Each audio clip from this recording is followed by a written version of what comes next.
Hello दोस्तों, आप सभी का अपने यूट्यूब चैनल में एक बार फिर से स्वागत है। तो देखिए कि आपके बीएड सेकेंड सेमेस्टर का आज फर्स्ट पेपर का लास्ट दिन है। तो आपका आज कंप्लीट हो जाएगा समकालीन भारत व शिक्षा, ये कंप्लीट है। आपका आज का जो टॉपिक है पर्यावरण शिक्षा, ये आपकी लास्ट यूनिट है। तो ये इसमें आपको पर्यावरण शिक्षा के बारे में पढ़ना है और पर्यावरण शिक्षा क्यों आवश्यक है वर्तमान समय में, इन सब चीज़ों के बारे में चर्चा करना है। तो चलिए पहले आपको मैं इस यूनिट में आपको क्या क्या पढ़ना है उसको अच्छे से समझा देता हूँ, फिर आप टॉपिक में जो जो इम्पोर्टेंट पॉइंट हैं उस पर डिस्कशन कर लेंगे। और जब आप इस यूनिट में चेक करेंगे तो आपको क्या पढ़ना है कि concept and objective and need of environmental education की इस समय नीड क्यों है। तो आप देखिए कि इस समय आप ग्लोबल वार्मिंग को फेस कर रहे हैं, ग्लोबल वार्मिंग आप देख रहे हैं, पोल्यूशन देख रहे हैं, आप वेरियस टाइप्स ऑफ पोल्यूशन देख रहे हैं, चाहे वो लैंड के फॉर्म में हो या आपके वाटर में पोल्यूशन हो या रेडियो एक्टिव पोल्यूशन हो, नॉइस पोल्यूशन हो, ये सारे पोल्यूशन आप देख रहे हैं, या ओशियन में पोल्यूशन हो रहा है वो देख रहे हैं। तो ये पोल्यूशन पे आपको बताना है एंड इसके लिए नेशनल एंड इंटरनेशनल लेवल पर क्या किए जा रहे हैं ये आपको बताना है इसमें। एंड इसके साथ साथ इसका कंजर्वेशन कैसे कर सकते हैं इस पर आपको अपने कमेंट देने हैं या सुझाव देने हैं कि इसका कंजर्वेशन या संरक्षण कैसे किया जा सकता है। तो इतने टॉपिक पर आपको आज डिस्कस करना है और ये आपकी लास्ट यूनिट है। तो चलिए इस पर पॉइंट वाइज डिस्कशन स्टार्ट करते हैं। तो देखिए कि अब आपको पढ़ना है पर्यावरण शिक्षा की परिभाषा दीजिए। तो जो मेन थिंकर्स हैं उन्होंने क्या परिभाषाएं दी हैं इसको आपको याद करना है एंड उसकी आवश्यकता एवं महत्व पर आपको विवेचना करना है। इसको आप इम्पॉर्टेंट क्वेश्चन मानिएगा। अब देखिए कि पर्यावरण शिक्षा क्या क्या अर्थ है। शिक्षा ऐसी शिक्षा जो पर्यावरण के माध्यम से पर्यावरण के बारे में और पर्यावरण के लिए होती है। ठीक है, पर्यावरण शिक्षा व्यक्ति को पर्यावरण से अनुकूलन ही नहीं बल्कि उसे पर्यावरण को अपने अनुकूल बदलने के लिए भी प्रशिक्षित करता है। अब देखिए एस.बी. चिट्टी बाबू का क्या कथन है, शिक्षा और पर्यावरण के बीच संक्रिया पर्यावरण शिक्षा को जन्म देती है। क्या कहा है इन्होंने कि शिक्षा और पर्यावरण के बीच संक्रिया मतलब रिलेशन पर्यावरण शिक्षा को जन्म देती है। और दूसरा स्टेटमेंट देखिए एच.वी. वेशम का कि पर्यावरण शिक्षा का प्रमुख उद्देश्य नागरिकों के अपने उत्तरदायित्वों में पर्यावरण की सुरक्षा और प्रबंधन के बारे में जागृति पैदा करना व उसे बढ़ाना है। और ये आपका एक फंडामेंटल ड्यूटीज़ भी है। 11 फंडामेंटल ड्यूटीज़ में एक ये भी आपकी ड्यूटीज़ हैं। एंड यूनेस्को की फिनिश नेशनल कमीशन का क्या है कि पर्यावरण शिक्षा पर्यावरण सुरक्षा के उद्देश्यों को प्राप्त करने का साधन है। एंड पर्यावरण शिक्षा किसी विज्ञान या विषय के अध्ययन की अलग शाखा नहीं, इसे जीवन पर्यंत संपूर्ण शिक्षा के अंतर्गत चलाया जाना चाहिए। तो इसमें से आप दो कोटेशन याद कर लीजिएगा या दो लोगों का स्टेटमेंट्स आपको याद करना है। अब इसकी देखिए कि पर्यावरण संरक्षण की आवश्यकता क्यों पड़ी, क्योंकि देखिए कि प्राचीन काल में इतना पोल्यूशन नहीं था जितना अब हो गया है, जिसके कारण आप देखेंगे ग्लोबल वार्मिंग या हर तरह की समस्याएं आ रही हैं। तो इसीलिए कह रहे हैं कि प्रारंभ में ऐसा नहीं था, लेकिन जनसंख्या वृद्धि के दुष्परिणाम, औद्योगिक क्रांति, प्राकृतिक संसाधनों का दुरुपयोग, मानव की अदूरदर्शी पूर्ण व्यवहार से जल वायु भूमि का दोहन ही पर्यावरण को आंदोलित या असंतुलित करते हैं। इंदिरा गांधी ने 1987 में प्रथम अंतर्राष्ट्रीय पर्यावरण सम्मेलन में कहा था कि अधिक जनसंख्या गरीबी को बुलावा देती है और गरीबी प्रदूषण को जन्म देता है। अतः हम यह कह सकते हैं कि विश्व में जनसंख्या विस्फोट ने प्रकृति से मिले विरासत में बहुमूल्य पदार्थों, वायु, वनस्पतियों व जल को कम करने के साथ साथ प्रदूषित ही नहीं किया बल्कि पूरी प्रकृति के चक्र को ही विविध प्रकार से डगमगा दिया। तो अब इसका मैं एक आपको डायग्राम से समझा देता हूँ इंदिरा गांधी जी ने क्या कहा था।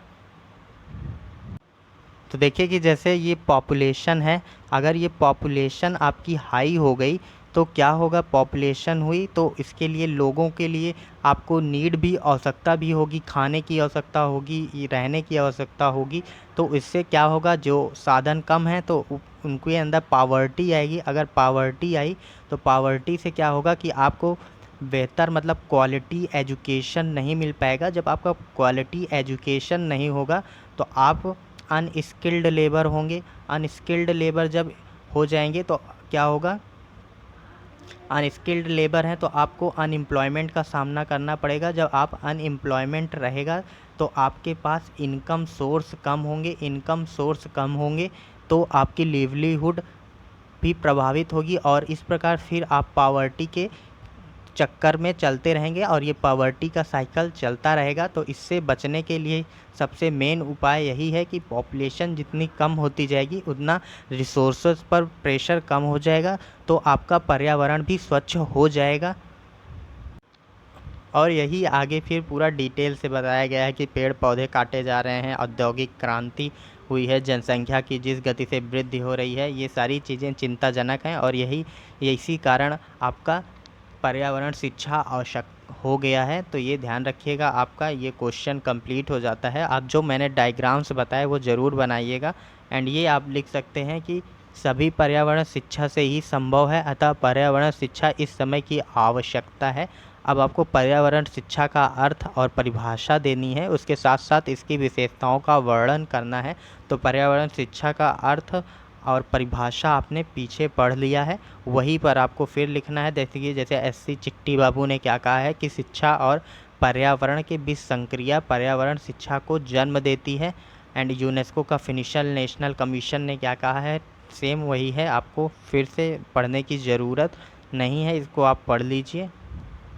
और आगे आप देखिए कि पर्यावरण शिक्षा की विशेषताएं क्या है, ये अलग से ही एक इंडिविजुअल क्वेश्चन है, आपका लघुत्तरी में पूछा जा सकता है। तो देखिए कि यह एक प्रक्रिया है जो मनुष्य तथा उसके सांस्कृतिक और जैविक वातावरण के पारस्परिक संबंधों का बोध कराता है। इस प्रक्रिया से मनुष्य को पर्यावरण संबंधी ज्ञान, कौशल, समझ, अभिवृत्ति, विश्वासों और मूल्यों का विकास है जो पर्यावरण में सुधार करती है। पर्यावरण शिक्षा में भौतिक, जैविक, सांस्कृतिक तथा मनोवैज्ञानिक पर्यावरण का ज्ञान तथा जानकारी दी जाती है और वास्तविक जीवन में उनकी सार्थकता को समझने का प्रयास किया जाता है। इसमें पर्यावरण की गुणवत्ता के लिए निर्णय लिया जाता है, अभ्यास किया जाता है जिससे समस्याओं का समाधान किया जा सके। एंड पर्यावरण शिक्षा से ज्ञान, कौशल, बोध, विश्वास, अभिवृत्तियों तथा मूल्यों का विकास जीवन में रचनात्मक कार्य हेतु तैयार किया जाता है जिससे जीवन उत्तम बनाया जा सके। अब देखिए कि वो आप सारी विशेषताएं बता सकते हैं। और अब देखिए कि एक क्वेश्चन आपका है, इसमें कह रहा है कि आप अपने दिन प्रतिदिन के विभिन्न कार्यों में आप पर्यावरण को कैसे क्षति पहुंचाते हैं। तो ये आपसे क्वेश्चन है कि आप पर्यावरण को कैसे क्षति पहुंचा रहे हैं। तो देखिए कि पर्यावरण के लिए कुछ विद्वान मिथ्यु तो कुछ विद्वान हैबिटेट शब्द का प्रयोग करते हैं। एंड उसके इस तरह प्राकृतिक व सामाजिक विज्ञानी प्राकृतिक पर्यावरण तथा भूगोलविद भौगोलिक पर्यावरण का भी प्रयोग करते हैं, परंतु अधिक प्रचलित तथा मान्य मत के अनुसार मौलिक रूप से पर्यावरण का स्वरूप प्राकृतिक है। ये देखिए कि आप पर्यावरण को किस प्रकार से प्रदूषित कर रहे हैं। वायु में आपका प्रदूषण हो जा रहा है, जल प्रदूषण हो जा रहा है, और रेडियो एक्टिव प्रदूषण तो छोड़िए, वो अलग है। आपका औद्योगिक प्रदूषण ह्यूमन के द्वारा हो रहा है। तो ये कैसे हो रहे हैं, ये सारी चीज़ें आप देखेंगे कि वायु प्रदूषण के मानवीय स्रोत क्या हैं। आप देखिए कि मानवीय स्रोत है, आप बाइक का इस्तेमाल कर रहे हैं, परिवहन, रसायनों में वृद्धि, ऊर्जा के विविध उपयोगों ने मानव के सामने वायु प्रदूषण का भयंकर संकट खड़ा कर दिया है। अब आप देखेंगे वायु प्रदूषण में दिल्ली जैसे सिटी में आप जाएंगे तो वहाँ पर देखिए कि कितना ज़्यादा पॉल्यूशन होता है। इसके देखिए कि इसमें मानवीय स्रोतों में निम्न प्रकार से मानव किस प्रकार से आप पॉल्यूशन करता है। वो देखिए दहन के द्वारा हो रहा है, उद्योग के द्वारा उत्पन्न हो रहा है, कृषि कार्यों के द्वारा उत्पन्न हो रहा है। कृषि कार्यों से क्या, पराली जलाई जाती है, जो धान निकालने के बाद जो बच जाता है उसको पराली, या जो अवशेष बचते हैं, क्रॉप रेसिड्यू जो होते हैं, उसको जलाने से भी पॉल्यूशन बहुत ज़्यादा होता है। अब ये आपको फिर इंडिविजुअल लिखिए, दहन के द्वारा उत्पन्न वायु प्रदूषण कैसे, उद्योग से कैसे होता है, ये सारी चीज़ें आप अपने आप से लिख सकते हैं। अदरवाइज़ इसको एक बार पढ़ लीजिएगा, यही आप अपने आंसर में लिख दीजिएगा।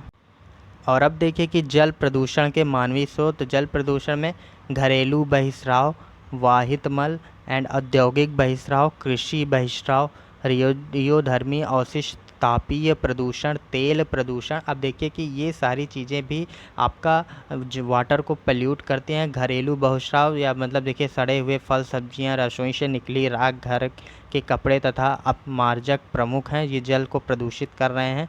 और उसके साथ साथ देखिए कि तापीय प्रदूषण, ये थर्मल पावर प्लांट से निकलते हैं।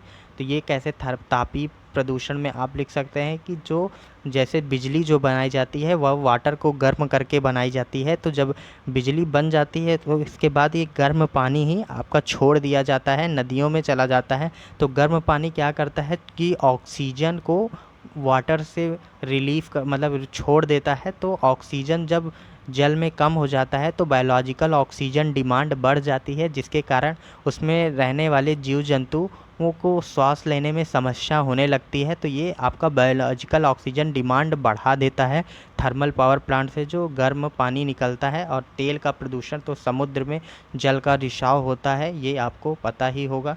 तो ये औद्योगिक बहिष्राव, ये सारी चीज़ें लिख सकते हैं। ध्वनि स्रोत का क्या है, आप देखिए कि सड़कों पर जो भारी भारी वाहन चल रहे हैं उसके द्वारा प्रदूषण हो रहा है। एंड घरेलू अपशिष्ट के द्वारा भी नगरीय औद्योगिक अपशिष्ट इंडस्ट्रियल एरिया में कितना ज़्यादा शोर होता है, ये सारी चीज़ें आप लिख सकते हैं। और देखिए कि रेडियो एक्टिव प्रदूषण के मानवीय स्रोत क्या है, यूरेनियम तथा प्लूटोनियम का खनन व शोधन। एंड नाभिकीय विस्फोटों के द्वारा भी रेडियो एक्टिव प्रदूषण होता है। एंड नाभिकीय रिएक्टरों की स्थापना से भी होता है, जिसमें देखिए यूरेनियम 235, प्लूटोनियम 239, यूरेनियम 233 प्रमुख हैं। इस क्रिया में रेडियोधर्मी विकिरण कई बार सुरक्षा दीवारों को भी पार करके बाहर आ जाते हैं, जिनसे रेडियोधर्मी प्रदूषण फैलने की संभावना रहती है। तो ये सारी चीज़ें आप लिख सकते हैं कि दैनिक जीवन में या मानव के द्वारा किस प्रकार से प्रदूषण फैलाया जा रहा है, कौन कौन से प्रदूषण मानव के द्वारा फैलाए जा रहे हैं, ये सारी चीज़ें आप अपने मन से डिटेल से लिख सकते हैं। अब देखिए कि राष्ट्रीय स्तर पर national effort on a national level, उसके बाद effort on a international level, ये दोनों आपके पार्ट हैं। तो ये पढ़ना है कि राष्ट्रीय स्तर पर देखिए क्या किया गया। सन 1986 में पर्यावरण शिक्षा केंद्र अहमदाबाद ने संपूर्ण देश में पर्यावरणीय जागरूकता अभियान मतलब इन्वायरमेंटल अवेयरनेस कैंपेन चलाया। एक वर्ष की अवधि में सभी राज्यों एवं केंद्र शासित प्रदेशों में 45 केंद्रों पर लगभग 6000 शिक्षकों को प्रशिक्षण देकर प्रदेश को सरकारों के सहयोग से उप जिलों, तहसील स्तर पर तथा इससे भी नीचे स्तर पर शिक्षकों को पर्यावरण प्रशिक्षण दिया गया। निसंदेह पर्यावरण चेतना एवं जागरूकता का कार्यक्रम संपूर्ण देश को जागृति देने वाला प्रथम अपने प्रकार का एक अनूठा कार्यक्रम था। तो ये देखिए एंड आगे चलिए देखते हैं। तो देखिए कि क्या क्या इंडिया में किया गया कि पर्यावरण मंत्रालय 1986 में क्या बना, राष्ट्रीय चेतना कार्यक्रम लाया गया पर्यावरण मंत्रालय के द्वारा। और 19 नवंबर प्रतिवर्ष 19 नवंबर से 18 दिसंबर तक क्या मनाया जाता है, पर्यावरण माह या पर्यावरण महीने के रूप में मनाया जाता है, एक महीना पूरा। एंड देखिए कि भारत में जैसे स्वच्छ भारत अभियान चल रहा है, जन प्रचार के लिए दूरदर्शन, आकाशवाणी आदि का प्रयोग किया जा रहा है। और अब देखिए कि अंतर्राष्ट्रीय स्तर पर कौन कौन से प्रयास किए गए, तो इसमें कुछ ही मैं आपको बता रहा हूँ और आप सभी लोग इसको गूगल से देख लीजिएगा, बहुत सारे प्रोटोकॉल्स आए हैं। तो पहला मैं आपको बता दूं कि 1972 में स्टॉकहोम सम्मेलन जो हुआ उसमें मानव पर्यावरण कार्यक्रम चलाया गया, जिसमें आपका 26 सूत्री कार्यक्रम चलाए गए। इसमें 26 पॉइंट बताया गया जिस पर काम करने की ज़रूरत थी देशों को। एंड उसके बाद 5 जून को आप जानते हैं वर्ल्ड इन्वायरमेंट डे मनाया जाता है, विश्व पर्यावरण दिवस मनाया जाता है। इसी से मॉन्ट्रियल प्रोटोकॉल, ओजोन परत की क्षरण को बचाने के लिए ये मॉन्ट्रियल प्रोटोकॉल आया। एंड वियना कन्वेंशन, ऐसे बहुत से कन्वेंशन थे। तो इसको आप ध्यान से देख लीजिएगा, आप इसको लिख लीजिएगा एक बार, या आप इंटरनेट से 4-5 पॉइंट देख के लिख लीजिएगा और वही आप अपने आंसर में लिख दीजिएगा इंटरनेशनल लेवल पर जो एफ़र्ट हुए हैं। और चलिए फिर आगे देखते हैं। तो इस क्वेश्चन में आप देखिए कि कह रहा है कि छात्रों में अभिवृत्ति संबंधी पर्यावरणीय शिक्षा के कार्यक्रम का वर्णन करें। तो छात्रों में अभिवृत्ति संबंधी पर्यावरणीय शिक्षा के प्रमुख कार्यक्रमों का विवरण दिया गया है। नीचे देखिए कि राष्ट्रीय पर्यावरण चेतना अभियान, national environmental awareness campaign NEAC, क्या है कि पर्यावरण विकृति से अनेक समस्याएं उठ खड़ी हुई हैं, जिसमें वायु प्रदूषण, जल प्रदूषण, भूमि प्रदूषण, ध्वनि प्रदूषण, पेड़ पौधे व वनस्पति की कमी, खनिजों का प्रायः समाप्त होना, ईंधन का अभाव, भोजन और भूसा की कमी, बाढ़ और सूखा आदि इनमें प्रमुख हैं, ये देखना है आपको। और आगे पर्यावरणीय चेतना अभियान हो गया।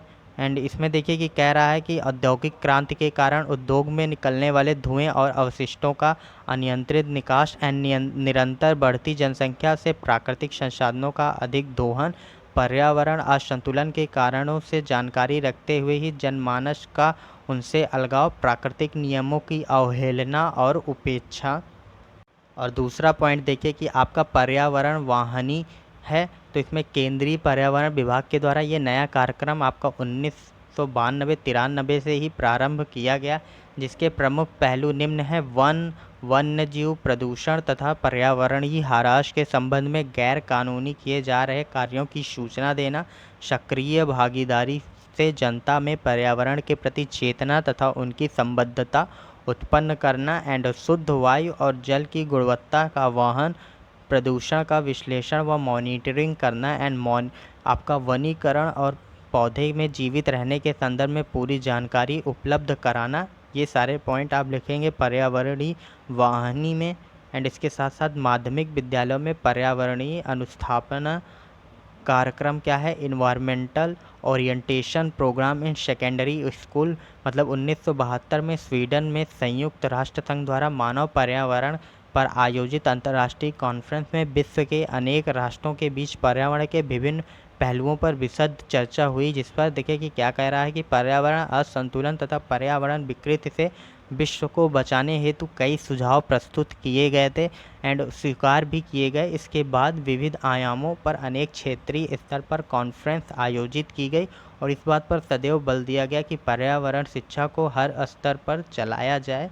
तो ये उसके बाद स्वच्छ गंगा या गंगा परियोजना पर आप लिखेंगे clean Ganga, Ganga project. And उसके इसमें देखिए कि राजीव गांधी ने 1984 में अपने पहले राष्ट्रीय प्रसारण में पर्यावरण संरक्षण के महत्व को बताते हुए सर्वप्रथम पूरी निष्ठा से देश की पावन नदी गंगा में स्वच्छता पुनः वापस लाने का संकल्प लिया और ये कार्यक्रम चलाया। तो ये गंगा परियोजना पर आप एक बार अच्छे से पढ़ लीजिएगा। और उसके साथ साथ देखिए कि पर्यावरण के अनुकूल उत्पाद बनाना ज़रूरी है, इन्वायरमेंटल फ्रेंडली प्रोडक्ट। अब देखिए कि ऐसे प्रोडक्ट्स आपको मार्केट में इजीली अवेलेबल हो रहे हैं जो इन्वायरमेंटल फ्रेंडली हैं। एंड अब पॉलीथीन की जगह इन्वायरमेंटल फ्रेंडली पेपर्स की थैलियाँ भी आ गई हैं। ये सारी चीज़ें उसी से संबंधित है। एंड पारिस्थितिकी क्लब जो है, इको क्लब्स क्या है, इसको एक बार देख लीजिए अच्छे से। एंड इसमें देखिए कि क्या कह रहा है कि स्कूल में ही बच्चों में पर्यावरण शिक्षा उपलब्ध कराना, स्कूली बच्चों को पर्यावरण और पर्यावरणीय समस्याओं से अवगत कराना, बच्चों को पर्यावरण और विकास से जोड़ना। एंड चौथा पॉइंट क्या है कि बच्चों को समाज के हित में तैयार करना एंड बच्चों को पर्यावरणीय समस्याओं के सुलझाने हेतु तैयार करना। अब देखिए कि आपका नेक्स्ट क्वेश्चन क्या है कि पर्यावरण शिक्षा के उद्देश्य आपको बताने हैं। तो देखिए इसका उद्देश्य क्या है, बालकों में जागरूकता लाना, उसके प्रति ज्ञान लाना, अभिवृत्ति या एटीट्यूड का विकास करना, स्किल्स का विकास करना एंड मूल्यांकन कुशलता, इवैल्यूएशन एबिलिटी डेवलप करना एंड उसके साथ साथ पार्टिसिपेशन को बढ़ाना। ये सारे आपके पर्यावरणीय शिक्षा के उद्देश्य हैं। और अब देखिए कि आपका एक लास्ट पॉइंट क्या बचा रह गया है, ग्रीन हाउस इफ़ेक्ट। इसको आप बचपन से पढ़ते आ रहे होंगे, ग्रीन हाउस इफ़ेक्ट। तो देखिए इसमें ग्रीन हाउस इफ़ेक्ट होता क्या है, मैं आपको एक प्लेन पेपर पर समझा देता हूँ। तो अब देखिए कि ग्रीन हाउस इफ़ेक्ट में आप इस प्रकार समझ सकते हैं कि जो आपकी सन से रेज़ आती हैं, जो सूर्य की किरणें होती हैं, वो शॉर्ट वेव होती हैं, मतलब सूक्ष्म तरंगें होती हैं। जब वो पृथ्वी पर पड़ती हैं तो पृथ्वी उनको अवशोषित करती है और रात के समय जब पृथ्वी विकिरण करती है उसका, तो उसको लॉन्ग वेव में वितरण करती है। तो ये क्या होता है कि जो कार्बन, मतलब एटमॉस्फेयर में जो आपके कार्बन्स हैं, ये इसको एब्जॉर्ब कर लेते हैं, तो ये पूरे तापमान को गर्म बनाए रखते हैं। ये इसी कारण आप पृथ्वी पर देखेंगे कि एक समान तापमान एवरेज 50 डिग्री सेल्सियस बना रहता है। लेकिन अब क्या हो रहा है, ओवर पॉपुलेशन या उसके बाद जो आपके पर्यावरण प्रदूषण हो रहा है, इसके कारण आपके इन्वायरमेंट में CO2 की मात्रा बहुत ज़्यादा बढ़ गई है, जिसके कारण ये तापमान बहुत ज़्यादा बढ़ जा रहे हैं। ये CO2 जितना ज़्यादा होगा आपके लॉन्ग वेव्स को उतना एब्जॉर्ब कर लेता है, तो इसी से आपको गर्मी ज़्यादा महसूस होगी। तो ये देखिए कि यही आपका ग्रीन हाउस इफ़ेक्ट है। ये जैसे पूरा एक कांच का घर होता है, ग्रीन हाउस हो गया, इसमें पूरा CO2 भरा हुआ है। तो जितनी भी आपके पृथ्वी से तरंगे जा रही हैं, ये सारा एब्जॉर्ब कर ले रहा है और टेम्परेचर को हाई कर दे रहा है। तो बस ये इतना ही कॉन्सेप्ट ग्रीन हाउस इफ़ेक्ट का है। तो इसको आप अब चलिए बुक की भाषा में पढ़ लेते हैं। इसमें ग्रीन हाउस के लिए क्या कह रहा है कि वायुमंडल के संगठन में कार्बन डाइऑक्साइड एक महत्वपूर्ण कारक है। अन्य गैस एवं कार्बन डाइऑक्साइड सूर्य की किरणों का अवशोषण करके वायुमंडल को अपेक्षित ताप तक गर्म रखने में सहायक करती हैं। इसे ही ग्रीन हाउस गैस करते हैं। एंड ये पूरा देखिए इसमें लिखा है कि और इसमें IPCC inter governmental panel on climate change की रिपोर्ट आपको लगानी है। ये रिपोर्ट आपको आगे मिलेगी जब इसका प्रैक्टिस सेशन होगा। तो इसमें मैं आपको ये रिपोर्ट बताऊंगा कि इसमें आपका कि कैसे तापमान बढ़ रहा है और इसकी चेतावनियाँ क्या हैं कि हमें कितना तापमान को कम करना है, नहीं तो इसके क्या दुष्परिणाम होंगे। ये सारी चीज़ें मैं आपको बताऊंगा। वैसे भी आप इसके दुष्परिणाम देख सकते हैं, बर्फ़ों का पिघलना, समुद्र के जलस्तर का ऊंचा होना, ये सारी समस्याएं हैं। अब एक पॉइंट और आप देख लीजिए कि मानव पर्यावरण एक दूसरे पर निर्भर हैं, ये आपको बताना है। आप इसे ईज़िली बता सकते हैं कि मानव किस प्रकार पर्यावरण पर निर्भर है और पर्यावरण किस प्रकार मानव पर निर्भर है। ये देखिए कि मानव जीवन पर अप्रत्यक्ष प्रभाव। तो मानव जीवन पर इनडायरेक्ट इफेक्ट क्या है? जब कोई विशेष पर्यावरणीय कारक विशेष परिस्थितियों को उत्पन्न कर देते हैं और वह विशेष परिस्थिति मानव जीवन को प्रभावित करती है, तो यह प्रभाव अप्रत्यक्ष प्रभाव कहलाता है। उदाहरण के लिए, यदि किसी स्थान पर पर्यावरणीय परिस्थिति ने लोहा और कोयला उपलब्ध करा दिया है, तो वहाँ पर लोहे और कोयले से चलने वाले कारखाने ही बनाए जाते हैं, मतलब वहाँ पर आयरन एंड स्टील इंडस्ट्री ही आपको देखने का मिलेगा। तो ये अप्रत्यक्ष रूप से प्रभावित होता है। एंड जिस प्रकार पर्यावरण का प्रभाव मानव पर पड़ता है, उसी प्रकार मानव भी अपनी क्रियाओं के द्वारा पर्यावरण को प्रभावित करता है। देखिए, जैसे पर्यावरण प्रदूषण जितना मानव द्वारा होता है उतना किसी अन्य के द्वारा नहीं। तो ये मानव जो पोल्यूशन कर रहा है, ये इसका प्रभाव आपको पर्यावरण पर देखा जा सकता है। तो यही आपका पर्यावरण और मानव के बीच अंतर संबंध है। तो ये आपका लास्ट टॉपिक था या लास्ट पॉइंट था। तो देखिए कि यहाँ पर आज आपका पूरा चैप्टर कंप्लीट हो जाते हैं। आपका फर्स्ट पेपर पूरा कंप्लीट हो गया है। अब आपके जो भी डाउट होंगे प्लीज़ कमेंट करके पूछ लीजिएगा। अब आपको जल्द ही दूसरे पेपर की क्लासेस स्टार्ट हो जाएंगी। And thank you for watching this video.